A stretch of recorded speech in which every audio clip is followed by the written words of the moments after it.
La Révolution américaine, 1775-1783.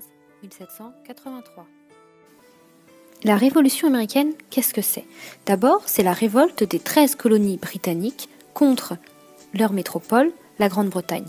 Donc vous avez ici la carte des 13 colonies américaines vers 1745, et donc on peut voir que cela correspond à l'actuel nord-est des États-Unis.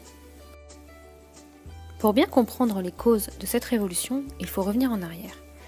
Entre 1756 et 1763 a eu lieu la guerre de 7 ans. Cette guerre opposait la Grande-Bretagne et la France pour les territoires qui se trouvent ici, sur la carte, en Amérique du Nord. La guerre de 7 ans a coûté très cher à la Grande-Bretagne. Elle doit trouver de l'argent. Pour cela, elle instaure de nouveaux actes. Le Sugar Act, qui taxe le sucre notamment, le Stamp Act, qui impose aux commerçants d'acheter des timbres à coller sur leurs produits, et en 1767, les Townshend Acts, qui taxent les produits importés comme le thé. C'est ainsi que la colère monte dans les colonies. Les colons contestent plusieurs choses. La première, c'est qu'ils ne peuvent pas acquérir de nouvelles terres à l'ouest, puisque les terres gagnées sur la France ne leur sont pas accordées, mais réservées aux Amérindiens. Ils dénoncent bien sûr ces nouvelles taxes et se mettent à boycotter les produits taxés. Boycotter, ça veut dire ne pas acheter les produits taxés. Les 13 colonies se révoltent contre cette avalanche de nouvelles taxes qui ne sont pas assorties de nouveaux droits. En effet, les 13 colonies anglaises ne sont pas représentées au Parlement de Londres et n'ont donc pas de représentation. C'est pour cela que se propage le slogan suivant « No taxation without representation », qui veut dire « pas de taxe sans représentation ». Un épisode marque ce mécontentement. C'est ce qu'on appelle la Boston Tea Party.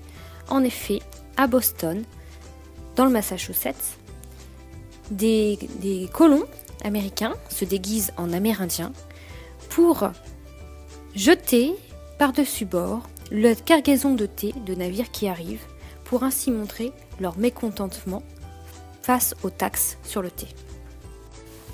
En réaction, la Grande-Bretagne prend des mesures économiques contre le Massachusetts et notamment contre Boston en fermant son port. Cela est vraiment vécu comme une punition. Et les colons décident alors de se réunir pour la première fois en congrès continental autour de Thomas Jefferson et prennent la décision de créer des dépôts d'armes. Les Anglais essaient de prendre les dépôts d'armes et c'est cela qui va mettre le feu aux poudres et déclencher les premiers affrontements et une véritable guerre entre les colonies et la Grande-Bretagne.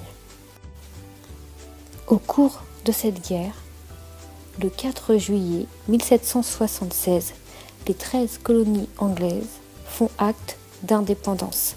Elles se déclarent donc indépendantes de l'Angleterre. En 1781, la Grande-Bretagne capitule. C'est la fin de la guerre. Les 13 colonies sont donc enfin reconnues indépendantes.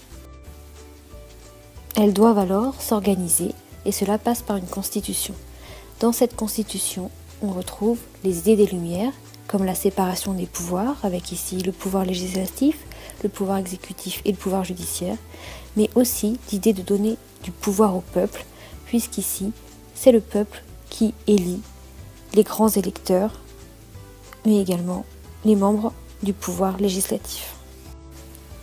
Les nouvelles de la Révolution américaine et les idées dont les Américains s'inspirent pour construire leur constitution arrivent en France. Et on peut se demander comment sont-elles accueillies. Vous trouverez la réponse dans le document 5 page 47. Je vous laisse travailler.